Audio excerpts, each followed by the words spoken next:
Salut, je voulais répondre à la question justement magnétisme à distance et débutants font-ils bon ménage? Donc, merci en tout cas de vos réponses. Et alors, encore une fois, je vais dire, c'est un peu encore oui et non, mais un grand oui dans certains cas et un grand non dans d'autres. Donc, l'idée, c'est de partager encore une fois, et puis c'est toujours aussi de s'entraider et puis transmettre les informations importantes pour pas faire d'erreurs, à la fois pour soi, pour les autres, et de pas se mettre en danger voilà, inutilement. Même si effectivement travailler à distance c'est génial, mais je vous donne et je te donne pour ma part au moins 3 points importants, à la fois dans le oui puis à la fois dans le non, sur lesquels j'attire tout simplement ton attention. Donc oui, on peut travailler à distance.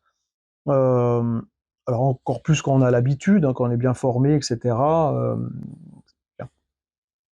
Mais travailler à distance, ça veut dire déjà, premier point, oui, tu peux travailler à distance en tant que débutant ou débutante. Pour ma part, si et seulement si, quand même, tu as mis en place ce que je préconise dans les formations, ce que j'appelle moi les piliers du magnétisme. Hein, c'est la base importante, encore une fois. Connexion, protection, voilà, nettoyage, on se prépare bien, etc. Et on se déconnecte bien. Pourquoi? Parce que qu'est-ce qui se passe? Ça veut dire que forcément, tu vas créer un lien avec la personne. Que tu travailles soit sur visio ou sur photo, en plus sur une personne, alors encore plus si c'est un lieu, c'est encore plus hautement vibratoire, donc encore plus dangereux. Donc, je reviens sur la personne. Si tu travailles à distance sur la personne, donc en plus, il y a différentes possibilités. Tu peux le faire que, par exemple, en thaumaturge, c'est-à-dire en prière. Donc, quelle que soit la prière, puisque tu vas travailler par exemple sur une problématique, ou par exemple sur le feu, sur une verrue, enfin, peu importe, ou même sur un zona par exemple, voilà, si tu sais le faire, eh bien on va des fois utiliser justement des prières. Ces prières, ce sont des mots, et les mots sont une intention, et ces mots sont porteurs de vibrations. Et donc, ils vont traverser le temps et l'univers et l'espace. Donc, ils créent une sorte de pont, voilà, une fluidité, quoi, voilà, un trajet. Hein. Donc, si t'es pas bien préparé et protégé et connecté, etc., que t'as pas fait ta préparation avant d'agir, que tu sois d'ailleurs en magnétisme physique ou même en situation à distance, on fait d'abord toutes ces préparations, toutes ces connexions, c'est important et ces protections. Et comme ça, on peut ensuite travailler sereinement. Mais du coup, même en faisant ça, eh bien, il y a quand même un risque. D'ailleurs, je te donne un exemple. J'ai eu plusieurs personnes d'ailleurs en débutant qui utilisent au départ des prières que leurs parents leur ont transmis. Bien. Donc ça se transmet en génération, en thaumaturge, voilà, c'est pas le problème. Et tant mieux d'ailleurs. Mais qu'est-ce qui se passe? C'est que derrière, quand les personnes, c'est pas forcément tout le temps, mais quand les personnes commencent à l'utiliser et qu'elles le font comme ça, et qu'elles savent pas, en gros, qu'il faut bien se préparer, se connecter, se protéger, eh bien, l'énergie passe, c'est envoyé, et des fois, elles savent pas pourquoi, et elles se prennent quelque chose en retour. Donc, elles se sentent mal, elles sentent une douleur, voilà. Elles savent que la personne avait mal à tel endroit, donc elles peuvent ressentir dans la main le chaud, le froid, enfin, des sensations désagréables. Donc ça, c'est le signe tout simplement que le thaumaturge, voilà, le guérisseur par la prière, d'ailleurs on utilise ce terme-là, ça veut bien dire quelque chose, entre magnétiseur et guérisseur, si on le dit, c'est bien qu'il y a une différence. Voilà. Et donc, ça veut dire que ça n'empêche pas que ça marche, sauf que moi je te parle de la dangerosité de l'énergie qui peut revenir sur toi. Donc, si tu es débutant et que tu n'as pas fait en plus tes connexions et tes protections parce que tu n'as pas appris, là, ça devient dangereux. Euh, Après, si tu ressens rien, ça va. Si par exemple, là, ça t'attire l'attention en disant, tiens, effectivement, je l'ai fait, je suis débutant, débutante, j'utilise la prière, des prières, j'envoie parce qu'on me l'a transmis, et que des fois, en retour, 2, 3 jours après, je me sens un petit peu mal, ça tape dans la tête, j'ai des douleurs, là, c'est le signal d'alarme que ce que tu fais, ça va pas du tout. Enfin, c'est pas que ça va pas, c'est que il y a quelque chose qui manque hein, en termes de protection. Bon. Encore une fois, parce que c'est une prière qui est envoyée, donc elle est reliée au microcosme, au macrocosme, peu importe, elle traverse le temps et l'espace, et donc elle agit. Ça c'est super, mais encore une fois, elle crée ce fameux lien, et du coup, tu peux te prendre déjà une petite partie de l'énergie négative, peut-être en retour. Et surtout si tu n'es pas protégé. Donc premier point ici, si c'est le cas, là c'est dangereux parce que il n'y a pas de pilier de protection. Bon. Deuxièmement, il y a l'aspect, si en plus, par exemple, tu travailles en magnétisme physique ou à travers un écran ou sur photo et que tu vas nettoyer donc en utilisant le pendule, donc en plus, si tu n'es pas préparé, donc pareil, hein, bah voilà, tu vas capter l'énergie négative pour du corps ou sur la photo en donnant cette intention pour l'enlever. Mais du coup, s'il n'y a pas de protection, là, encore une fois, tu es encore relié à une énergie pas forcément positive qui est de l'autre côté. Donc tu risques encore une fois de te prendre de l'énergie négative, d'où les sensations désagréables dans le corps, ou des, enfin voilà, ou des, de mal-être ou même de sensations concrètes physiques désagréables. Et ce que tu risques aussi, c'est que tu vas aussi, comme tu vas travailler aussi à distance, donc envoyer de l'énergie, par exemple même avec un pendule émetteur, donc là tu vas envoyer de l'énergie. Et donc en plus, ça peut être doublement mauvais parce que si toi aussi tu n'es pas connecté ou protégé et que tu as des entités, tu vas même envoyer ces entités sur ton client ou sur la personne que tu veux aider, même si ton intention n'est pas celle-ci. Donc là, c'est une autre possibilité de dangerosité et de lien énergétique qui peut être négatif. Et on a un autre point qui est que, ce que je dis en formation, par exemple, on a, sur ce point important, le travail à distance, ça fait partie finalement, si tu veux, des prérequis. Ça ne veut pas dire que ça marche pas, ça ne veut pas dire que ça va pas bien marcher ce que tu vas faire, mais encore une fois, c'est bien de comprendre qu'il y a quand même quelques petits prérequis, parce que comme ça tu les mets en place et tu comprends, c'est évolutif. Hein, voilà.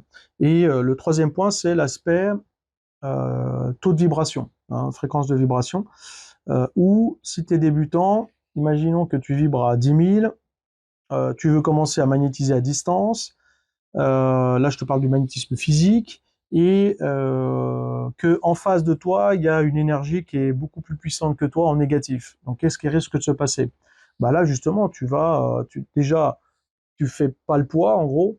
Ça veut pas dire que ça va pas marcher, ça fera du bien, mais là en retour, toi tu risques de te prendre des énergies négatives. Hein.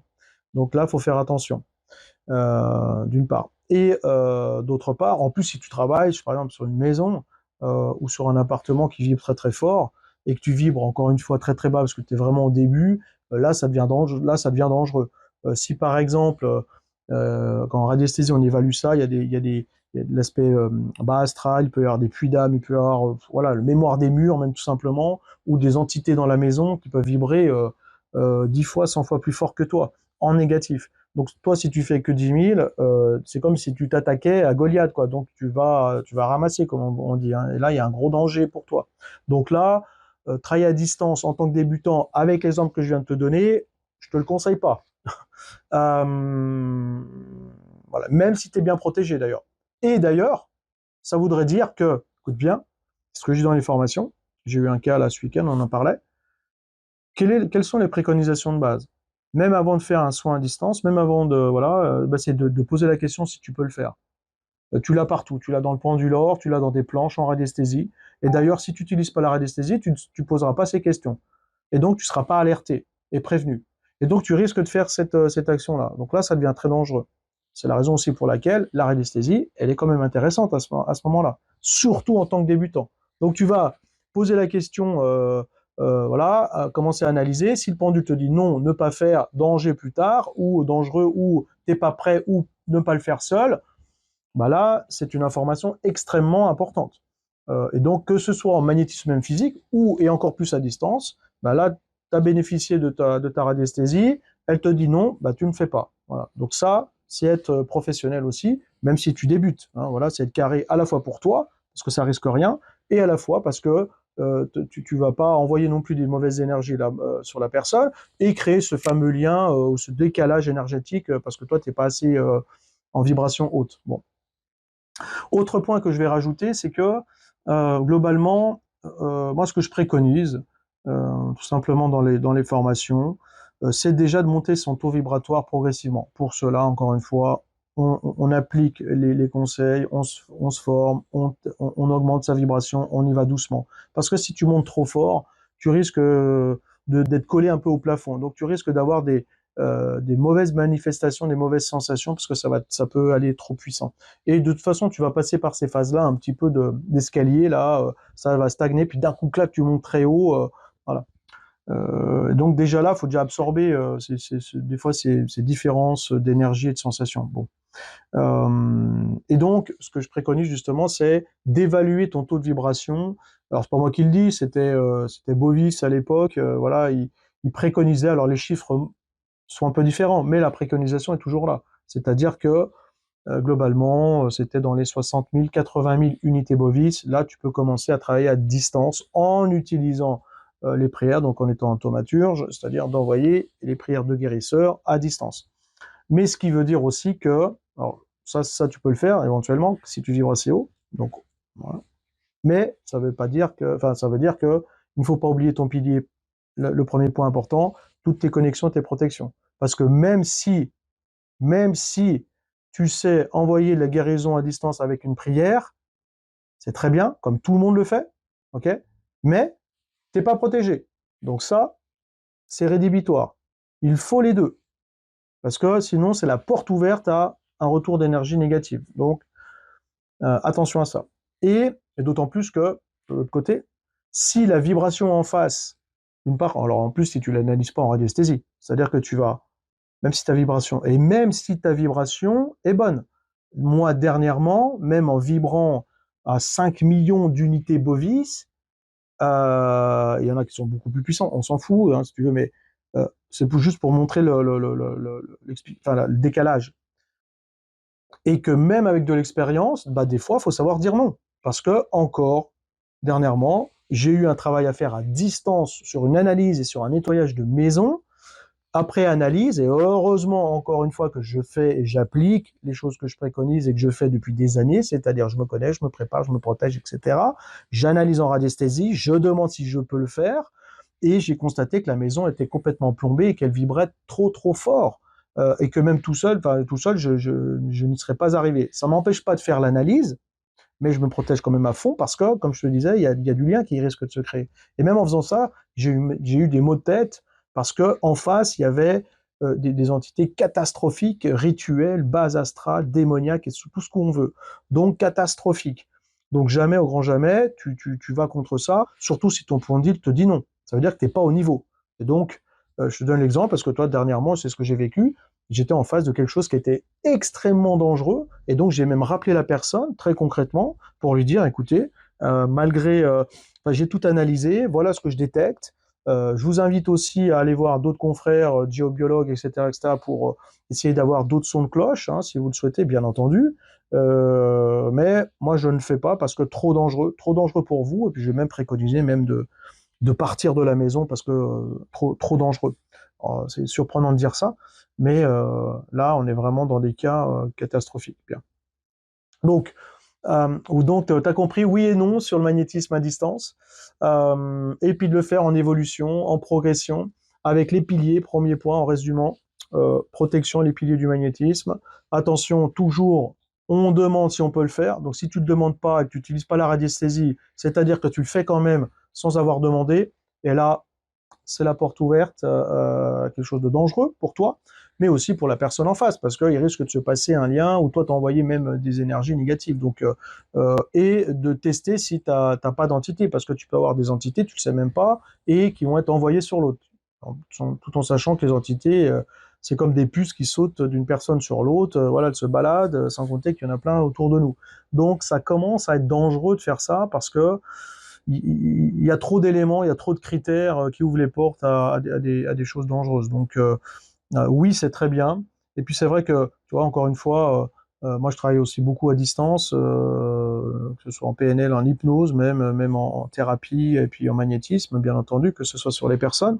Dans l'analyse thérapeutique, je fais toutes mes bases de préparation, de connexion, de protection, d'analyse en radiesthésie, et je ne fais jamais d'action si j'ai pas la validation, et même je teste même plusieurs fois pour être bien OK que je peux le faire déjà de l'analyser, d'une part, et après de le faire. Voilà. Que ce soit en magnétisme, en visio, comme ça, sur WhatsApp ou en visio, ou, et encore plus, parce qu'on utilise cette énergie électrique, électromagnétique, donc il faut bien se préparer, et bien protéger, puis bien nettoyer tout ça, encore une fois. Et aussi sur photo. Donc je demande aux gens qui m'envoient les photos, j'analyse d'abord, je les rappelle, etc. Et puis je leur dis ok, je peux ou je peux pas. Voilà. Comme ça, c'est clair et net, parce qu'on ne dit pas oui, amène à tout. Encore une fois, tu as compris, il peut y avoir des dangers. Surtout si tu es débutant ou débutante. Donc oui, et en respectant toutes ces préconisations. Si tu as des questions, n'hésite pas. Merci en tout cas de vos réponses, hein, voilà, des échanges. J'espère que ces vidéos te plaisent aussi. Mettez des j'aime, partagez, commentez. Voilà, voilà. Euh, allez-y quoi, allez-y, participez, notez. Alors je sais qu'on est tous pris, hein, voilà, mais le but de ce groupe, ben, c'est de partager et puis de répondre à vos questions. Et en tout cas, si tu ressens tout ça, si tu ressens ces difficultés, donc moi je t'alerte, attention, attention, attention. Là, c'est pas pour prêcher pour ma paroisse, mais quoi que tu fasses, attention, il faut te former, il faut apprendre les bases, parce que de toute façon, ces bases, tu les retrouves, tu les utiliseras toute ta vie. Parce que plus tu vas monter de fait en vibration, plus tu vas faire des choses qui risquent d'être face à des vibrations de plus en plus difficiles, négatives et dangereuses. Donc, il faut utiliser ces préconisations de base, ces prérequis importants, même et de plus en plus, et d'ailleurs encore plus sur le travail à distance, parce que tu l'as compris, l'énergie elle circule, donc elle traverse l'univers et donc tout cela peut se retourner contre toi, mais aussi sur la personne, hein, parce que si tu travailles à distance et que tu te protèges pas, qu'est-ce qui va se passer après? En plus, si tu fais du magnétisme physique, voilà, donc ça crée des liens, tu t'es pas connecté, préparé, voilà, il n'y a pas d'analyse de tout ça, il n'y a pas de prérequis, il n'y a pas de préconisation faite pour soi déjà et puis pour ton travail. Donc là, c'est la porte ouverte et je vois trop ça, même dans les groupes là, dans d'autres groupes de magnétisme où les gens font n'importe quoi en fait, et parce qu'il n'y a pas de préparation, ils voient pas le danger. Donc oui, moi je suis pas là pour te faire plaisir, hein, je suis là pour te dire attention, ok, bah ça c'est bien, et d'alerter aussi sur ce qui peut être fait. Et ça c'est ma vision en tout cas, je pense que tu l'as compris, mais et puis parce que je l'ai vécu aussi, j'ai fait ces erreurs-là. Donc je les ai compris des fois plusieurs années après, mais voilà, l'idée c'est de te le transmettre et puis d'échanger et pas de faire ces mêmes erreurs et en tout cas de pouvoir t'accompagner au mieux dans toutes ces bonnes mises en application. Voilà. Eh bien, écoute, au plaisir. Merci de ton écoute, ta participation dans le groupe et je te laisse revenir vers moi si tu veux plus d'informations et si tu veux aussi, eh bien, bénéficier des formations et des formations notamment radiesthésie, hein, qui est disponible très très prochainement là dans les jours qui suivent en e-learning où tu peux te former à tout ça déjà à distance facilement en accès 24 heures sur 24 avec des dizaines et des dizaines de vidéos et de techniques d'explication d'exercices. Voilà. La même chose sur le technicien magnétiste les 3 jours hein, qui te permettent justement pour le niveau débutant où là tu auras tout à l'intérieur à la fois en formation en présentiel ici, mais surtout de plus en plus aussi en e-learning, et encore une fois, c'est très suffisant, largement suffisant aussi de pouvoir le faire en e-learning hein, pour le niveau débutant, largement suffisant, et puis après on verra pour le niveau praticien si tu veux poursuivre par la suite. Voilà, je reste à ta disposition, comme on dit. Allez, salut, bye bye, à bientôt, merci.